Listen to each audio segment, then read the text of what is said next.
21 თებერვალს საქართველოს მოსახლეობამ მიიღო მოკლე ტექსტური შეტყობინება, რომელიც იუწყებოდა, რომ 23-24 თებერვალს შავი ზღვის სანაპირო ზოლში მოსალოდნელი იყო ამინდის მკვეთრი გაუარესება. ვითარება დღითი დღე მძიმდებოდა. 21 თებერვალს ჯერ აჭარის მთავრობამ გაავრცელა ინფორმაცია, რომ თოვლის წმენდის სამუშაოებში ჩართული იყო საავტომობილო გზების დეპარტამენტის 57 ერთეულის სპეცტექნიკა. ასევე ოზურგეთის მუნიციპალიტეტის მერიამაც დადო ცნობა, რომ თოვლისგან გზის გაწმენდის სამუშაოები მათთანაც დაწყებული იყო. მათი ცნობით სოფლებით 15 ერთეული ტექნიკით იწმინდებოდა და ასევე 21-ში ლანჩხუთის მუნიციპალიტეტმაც გვაცნობა, რომ შესაბამისი ტექნიკა მობილიზებული იყო და თოვლის საფარისგან გზის გაწმენდის სამუშაოები აქტიურად მიმდინარეობდა. ერთი შეხედვით იმ ინფორმაციის მიხედვით, რასაც მერიები გვაწვდიდნენ, უნდა ჩაგვეთვალა, რომ სტიქიას მეტნაკლებად მზად ხვდებოდით, თუმცა რეალობა სხვა აღმოჩნდა. 24 თებერვალს უკვე გავრცელდა ინფორმაცია, რომ დიდთოვლობის შედეგად სახლებში ჩარჩენილი ადამიანები შველას ითხოვდნენ. მათ შორის იყვნენ მოხუცებიც, მცირეწლოვანი ბავშვებიც, ორსულებიც და სხვადასხვა დაავადების მქონე ადამიანებიც. სოფლები გარესამყაროს მოწყდა, გაითიშა ელექტროენერგია და ნელ-ნელა მოდიოდა ცნობები იმის შესახებაც, რომ მოსახლეობის ნაწილს სამაშველო ჯგუფებთან თუ ოჯახის სხვა წევრებთან დასაკავშირებელი მობილური ტელეფონებიც ეთიშებოდათ. საღამოს გავიგეთ სამწუხარო ამბავი, რომ სახლის გადათოვლაში დასახმარებლად მეზობელთან გადასული იური ჭუმბურიძე სახურავის ჩანგრევის შედეგად ნანგრევებში მოყვა და გარდაიცვალა. მეორე დღეს კიდევ ერთი ადამიანის გარდაცვალების შესახებ გავრცელდა ცნობა. ქობულეთის მუნიციპალიტეტის ერთ-ერთ სოფელში საკუთარი სახლის ეზოსთან გაყინული კაცი იპოვეს. ამ დროისთვის სიტუაცია უკვე კრიტიკულ ზღვარზე იყო მისული. ადამიანები მათი ოჯახის წევრებისთვის, რომლებიც გურიის სოფლებში იყვნენ ჩარჩენილი, დახმარებას ითხოვდნენ. საგანგებო სიტუაციების მართვის სამსახურის ცნობით, ამ მომენტისთვის, ანუ 25 თებერვლის მონაცემებით, სამაშველო სამუშაოებში ჩართული იყო 600-მდე მეხანძრე, მაშველი და ათეულობით სპეციალური ტექნიკა. ამავე დღეს, დღის მეორე ნახევარში საქართველოს სხვადასხვა ქალაქიდან მოხალისეები გურიისკენ გაემართნენ. საორგანიზაციო და ფინანსური საკითხების მოგვარებაში აქტიურად ჩაერთო ნანუკა ჟორჟოლიანის ფონდი, რომელიც ბოლო მოვლენების განმავლობაში განსაკუთრებული სანდოობით და ორგანიზებულობით გამოირჩევა. თავად ნანუკა საკუთარი Facebook გვერდის მეშვეობით დღემდე გვაწვდის ცნობებს, რომელსაც სტიქიის ეპიცენტრიდან იღებს და ხალხის მიერ ჩარიცხული თანხით უზრუნველყოფს სტიქიის ზონაში არსებული საჭიროებების დაკმაყოფილებას. 25 თებერვლის საღამოს ლანჩხუთში მოხალისე მაშველების შტაბი შექმნეს, სადაც პირველადი საჭიროების ნივთებისა და მედიკამენტების შეგროვება დაიწყეს. პარალელურად შეიქმნა ვებსაიტი მოხალისე.g, სადაც რუკაზე არის ასახული დახმარების მომთხოვნი ადამიანების მდებარეობა და მათი საჭიროებები. ერთადერთი ინფორმაციის წყარო, რითაც სტიქიის შედეგად გამოწვეული პრობლემების შესახებ რეალურ ცნობებს ვიგებდით, უშუალოდ სტიქიის ზონაში მყოფი ადამიანების, მოქალაქე ჟურნალისტების მიერ გადაღებული ვიდეოები და ფოტოები იყო. ასევე მათ მიერ შეგროვებული და მოწოდებული დეტალური ინფორმაცია იმის შესახებ, რომელ სოფელში რამდენი ოჯახი იყო ჩარჩენილი დიდთოვლობაში და რა საჭიროებები გააჩნდათ. ვინაიდან გზის არარსებობის გამო შეუძლებელი იყო ჩაკეტილ სოფლებამდე მიახლოება, მედიის წარმომადგენლები ადგილზე ჩასვლას ვერ ახერხებდნენ. სამთავრობო პროპაგანდისტული საინფორმაციო წყაროებით კი სამწუხაროდ რთულია რეალური ვითარების აღქმა. ისიც განსაწმენდია ბოლომდე, შვილი დამხმარე არა. სტიქია დღემდე გრძელდება და ცნობები საკმაოდ დაგროვდა. გიამბობთ ერთი მხრივ უმოქმედო სახელმწიფო სტრუქტურებზე და მეორე მხრივ მოხალისეებზე, რომლებიც თავიანთი ინიციატივითა და შესაძლებლობებით მობილიზებული ადამიანების დახმარებაზე არიან ორიენტირებული. სტიქიის პირველი დღიდან დღემდე არც ერთ პასუხისმგებელ უწყებას არანაირი ბრიფინგი ან პრესკონფერენცია არ გაუმართავს, სადაც მდგომარეობის შეფასებას მოვისმენდით და შეკითხვებს დავსვამდით. არ გვაქვს ინფორმაცია ამჟამად რამხელაა გამოწვეული ზიანი, რამდენი შენობაა დანგრეული, რამდენი მოქალაქეა სახლებიდან ევაკუირებული, რამდენია დიდთოვლობაში დღემდე ჩარჩენილი. მიუხედავად იმისა, რომ სამთავრობო Facebook გვერდები და ტელევიზიები ავრცელებდნენ ცნობებს იმის შესახებ, რომ თითქოს სახელმწიფო უწყებების მხრიდან რეაგირება ადეკვატური იყო, ადგილზე ჩასულ მოხალისეებს სულ სხვა რეალობა დახვდათ.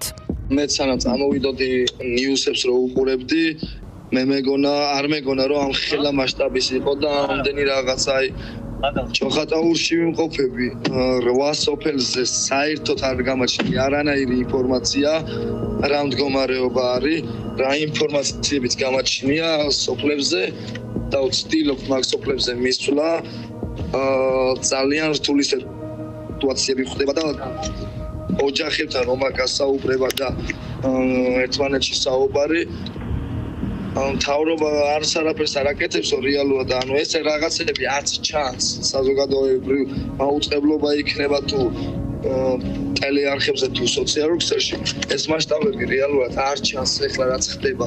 ჩვენ ჩამოსვლისთანავე პირველი რაც დაგვხვდა ეს იყო ინფორმაციის ნაკლებობა. არავინ არ იცოდა ვის სად უჭირდა, არავინ არ იცოდა რამდენი სოფელი იყო ჩაკეტილი, ვერ გავიგეთ გზები იწმინდებოდა თუ არ იწმინდებოდა, სად იყო ფეხით მისასვლელი, სად იყო მანქანით მისასვლელი, სად გაიწმინდა და სად არა. აი ყველაზე მთავარი პრობლემა რაც დაგვხვდა აქ მოხალისეებს ეს იყო ინფორმაციის ნაკლებობა. აქ არავინ არაფერი არ დაგვახედა, რა თავიდან ბოლომდე არ დავაწყეთ ჩვენ თვითონვე. აღმოჩნდა რომ არიან სოფლები, რომლებსაც საერთოდ ელექტროენერგია 19 რიცხვის მერე არ ქონდათ. და 19 რიცხვის მერე ძალიან ბევრი მოსახლე იყო, რომელიც ვერც გამოდიოდა კონტაქტზე, ვერც ფიზიკურად ვერ მიდიოდნენ, მეზობელთან ვერ გადადიოდა.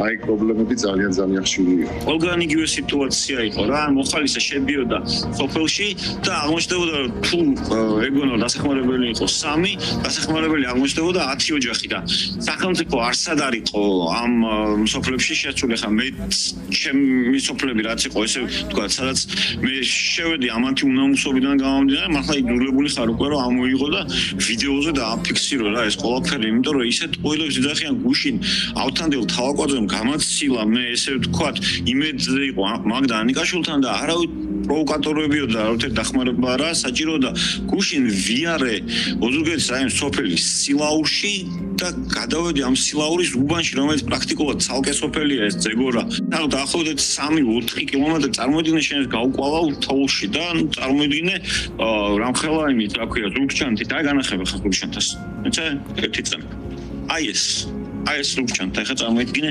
შენ რა აქამდე რო არის სავსე ეს არის პროდუქტი და ეს არის წამლები რა და არავინ არ იყო ჩვენ ვიდეოებით გადავიღე როგორ მივიდოდ გავუკვალავ თოვლში კიდევ ხალხს უსვამ იმიტომ რომ აი ამათმა უსინდისობა და ამათმა ტყუილებმა რომ ან როგორ მე ვებრძოლ ამათ უსინდისობას და ამათ ტყუილს რა შეიძლება ითქვას რომ საქართველოში მოხალისეების საქმიანობა ერთგვარ ინსტიტუციად იქცა როცა იმედს კარგა რომ სახელმწიფო მისთვის დაკისრებულ ვალდებულებას კეთილსინდისიერად შეასრულებს ცდილობ ან შენს თავს ან სხვას საკუთარი რესურსით დაეხმარო სამწუხაროდ ეს სტიქია არ ყოფილა პრეცედენტული შოვის პერიოდში როდესაც იყო და მაგ ამბავი როდესაც გავიგე არც კი დაუფიქრებულ ვარ ეგრევე წავედი იმ დღესვე გადავწყვიტე წასვლა დასახმარებლად მაგ ტრაგედიაზე იმ დღესვე წავედი ღამე როგორც ახლა აქ გვიშლიან ხელს რაღაც ადგილებში მისასვლელად იმიტომ რომ გუშინ წინ იყო შეფერხებები ინაც სადაც ავართ ახლა მოსასვლელად რომ გვიბლოკავდნენ ადგილებს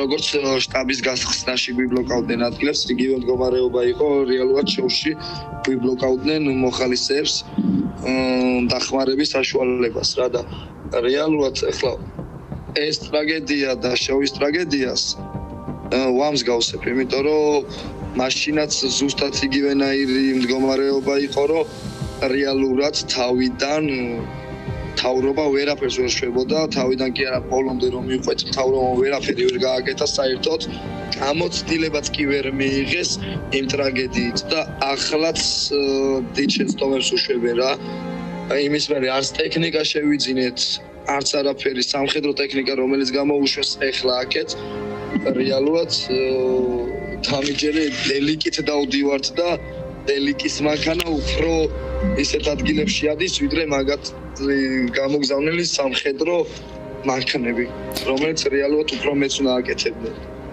მე მგონია რომ პირველ რიგში სახელმწიფო ჩვენ მოხალისეთა ჯგუფებისგან იღებს რაღაცა მაგალითებს ანუ ჩვენ როგორც ვაკეთებთ როგორც ვორგანიზდებით მე ისინიც ესე ეწყობიან ხოლმე მე ესეთ შტაბისდება მრჩება შეიძლება ძალიან სუბიექტური ვარ მაგრამ თუ რაც ნახე 13 ივლისი დამოყოლებული მე თითქმის ყველა სამოხალისეო ჯგუფში ვიყავი თითქმის ყველგან მივედი სადაც შეიძლება მივსულიყავი და ეს ინსტიტუციაც ჩამოყალიბდა ნამდვილად რაღაცა სამოქალაქო აქტივიზმი ან მოხალისეობის სისტემა ისე ლამაზად და მარტივად აეწყო რომ სახელმწიფო სტრუქტურები აი მე მგონია ჩუმად გვიყურებენ და თვითონვე იმას იმეორებენ როგორც როგორი ნაბიჯებითაც ჩვენ მივყვებით ამ ყველაფრის ფონზე მაგალითად ოზურგეთის მუნიციპალიტეტის მერია ჯიუტად ამტკიცებდა, რომ გავრცელებული ინფორმაცია მდგომარეობის შესახებ არ იყო სწორი, რაც უსაფუძვლო პანიკას იწვევდა და საკოორდინაციო შტაბის მუშაობას აფერხებდა. ასევე მათი თქმით, უაღრესად კონტრპროდუქტიული იყო ეგრეთ წოდებული მოხალისეობრივი ინიციატივების გამოჩენა შტაბთან კოორდინაციის გარეშე. რადგანაც როგორც ისინი იუწყებოდნენ, ჰქონდათ რამდენიმე შემთხვევა, როდესაც თავად მოხალისეების დასახმარებლად გახდა საჭირო მძიმე ტექნიკის გამოყენება. მე პირადად ჩემი თვალით რაც ამაქვს ნანახი, რომ ჩვენი ძალით სამაშველო ჯგუფების, სამთავრობოს ჯგუფები გამოყვანილი ყავს პირიქით. პირიქით ვეხმარებოდით, გაჭეთილები რო იყვნენ და ჩემი თვალით მართლა არ ამაქვს ნანახი, რომ სადმე იყვნენ მისულები. მართალიასი ტრაქტორით გაწმენდილი გზები რაღაც ადგილებში ხდება და რაც შეეხება მოსახლეობისთან, რაც ამა კომუნიკაცია ერთადერთი რასაც მეუბნებიან არჩევნების დროს ძველ ბიჭებს გვიგზავნიან ბებოები. ამ პერიოდში არც არაფერს არ აკეთებენო, ეხლა არავინ არ იყო მოსულიო. იყო შემთხვევები აქ, როდესაც მაგალითად სასწრაფო დახმარების მანქანას გადავასვლის შემთხვევით, ღამის პირველ საათზე დაახლოებით გამოძახებული ყავდათ მძიმე პაციენტი იყო, სასწრაფოთი გადასაყვანი იყო და შემთხვევით შევეჭრეთ გაჭედილების შუაგზაში, შუა სოფელში, სიბნელეში და სამაშველო მანქანა ვერ გადაადგილდებოდა, იმიტომ რომ საბურავები აფრთხილდათ ზამთრის. ჩვენ ამოვიყვანეთ ის მანქანას, ის პაციენტის ხელით გამოვიყვანეთ მოხალისეებმა და ეგეთი შემთხვევა რამოდენიმე დახვდა. აი ამ ყველაფერზე სიმართლე გითხრათ რა კომენტარი გავაკეთო არ ვიცი, იმიტომ რომ სადაც მივედით ხელწერტილში და არა მარტო ხელწერტილში, ყველა სოფელში, ყველა რაიონულ ცენტრში ვიყავით შტაბები გავხსენით, ჩვენ არავითარი სახელმწიფო სტრუქტურები არ დაგვხედრიან. ანუ არავის არ უთქვამს, რომ აი სად მიდიხართ ან რამე საფრთხეს არ წააწყდეთ ან მოხალისეები ხართ, მაგრამ გადაგამოწმებთ ხართ თუ არა მოხალისეები. არ ვიცი, ანუ სრული პარალიზება იყო ჩემი თვალით, როგორც დავინახე. არაერთი გამოწვევის დროს გაერთიანებული ადამიანების საქმიანობას ქართული ოცნება ყოველთვის უკმაყოფილო ხდება. რაში სჭირდება რეჟიმს მოხალისეობის დაკნინება, რომელიც დროთა განმავლობაში ინსტიტუციად იქცა. ეს ფაქტი რუსულ გამოთქმას გვახსენებს. ინიციატივა დასჯადია. ფრაზა იყო ერთგვარ ალტერნატიულ, ასე ვთქვათ, ფოლკლორულ აფორიზმად გადაქცეული, ზუსტად ამ გამოცდილებიდან გამომდინარე, რომ ინიციატივის გამოჩენა ამ გაგებით, რომ რაღაცის გაუმჯობესებისთვის, რაღაცის უკეთესად გაკეთებისთვის, ან ახალ ალტერნატიული აზრის გამოთქმა, ან საკუთარი საქციელით რაღაცა მაგალითის ჩვენება, როდესაც გარემო არის ასეთი პრულად განწყობილი და ეჭვის და კონკურენციის მანიით შეღრუბილი საფრთხე იყო, რომ შეიძლება ამითი ადამიანი დაზარალებულიყო კეთილშობილი განზრახვიდან, ინიციატივიდან, სისტემა მას დააიდენტიფიცირებდა, რომ აი ეს არის ჩემი კონკურენტი ამ შემთხვევაში და მის წინააღმდეგ ყოველგვარ, ასე ვთქვათ, ზომებს გამოიყენებდა, რომ ან შეეჩერებინა მსგავსი პრაქტიკა, ან რაღაცნაირად საბოლოოდ გაეკრო, ხო? და ეს უკვე თავების გამოცდილება იყო, რომ აი ესეთი ძალაუფლების, ტოტალიტარული სისტემის, ძალაუფლების ვერტიკალისგან დამოუკიდებლად რაიმე აქტივობის გამოჩენა, ეს უკვე იყო სერიოზული საფრთხე და რადგან სისტემას სურდა, რომ მთელი საზოგადოება ყოფილიყო მორჩილი, უსიტყვო, შემსრულებელი, თუ ამაში არ ჩაეწერებოდი, ჯობდა რომ, ასე ვთქვათ, მაშინ გასაგები იყო, რომ უნდა მომზადებულიყავი რაღაცა ცუდი შედეგებისათვის. რადგან ლოგიკა არის იგივე, ამოცანა არის იგივე, რომ ეს ქვეყანა გახდეს ორგანული ნაწილი რუსული სივრცისა და სისტემისა, მეთოდებიც არის იგივე, ხო? და ამისთვის უკვე დიდი ხანია ეს უკვე თვითგამოცხადებული არალეგიტიმური რეჟიმი ნაბიჯ-ნაბიჯ ამას აკეთებდა. ავიწროვებდა ინიციატივებს, თუ ვერ ანადგურებდა, ჩაანაცვლებდა ხოლმე და მიისაკუთრებდა და ეხლა უკვე ღია და უხეშ რეპრესიებზე არის გადასული, რადგან სხვა ალტერნატიული მოქმედების სივრცე აღარ დაიტოვა. გამიაიქნა, რომ სრულიად გაშიშვლდა და სრულიად კაფიოდ აჩვენა ეს ამოცანა, რომ აქ უნდა იყოს რუსეთი. როგორ რეაგირებენ თავად მოხალისეები რეჟიმის მხრიდან მსგავს განცხადებებზე. ეს პოლიტიკური პოპულიზმი მგონია მეტი არაფერი ის მართლა ვთქვათ ამაზე მეტი რა დავარქვა ამ ყველაფერს არის ეს არის პოპულიზმი სტანდარტული რაღაცა ძალიან ჩემი აზრით იაფფასიანი მეთოდი დაკნინება და დისკრედიტაცია რომ აი კომენტარების დაწერა რომ აი ნაცებიც აქ არიან უკვე და შემოგვესივნენ და რაღაცა ეგეთი სტანდარტული ტროლბოტური რაღაცა სისტემებიდანაც წერდნენ და ზოგი გვაგინებდა, ზოგი რა საშინელებებს გვეუბნებოდნენ, მაგრამ მაგისთვის არ გვეცალა თავისთავად. ვიცით რომ ჩვენ თუ არ გავაკეთეთ ეს და ერთმანეთს გვერდში არ დაუდექით, არავინ არ დაუდგება, არავინ სხვა არ დაუდგება ამ ოჯახის წევრებს. აქედან გამომდინარე ისევ და ისევ ჩვენ მოხალისეები დაუდექით და ვეხმარებით ამ ოჯახებს, იმიტომ რომ ქართველები ვართ, ერთმანეთი უნდა გავიტანოთ, იმიტომ რომ ერთმანეთის მიმართ ოდით განვე გვაკავშირებს სიყვარული. და ეს ამ სიყვარულს ქვია საქართველო. ყველაფერი კარგად იქნება, ჩვენ აქ დავრჩებით სადამდეც საჭირო იქნება ერთმანეთის გაძლევისთვის და ერთმანეთის ხარდაფხარ სიამოვნებისთვის ვართ აქ. არ ნერვიულობ. ჩვენ იმედითა არა. ყველაფერი კარგად იქნება.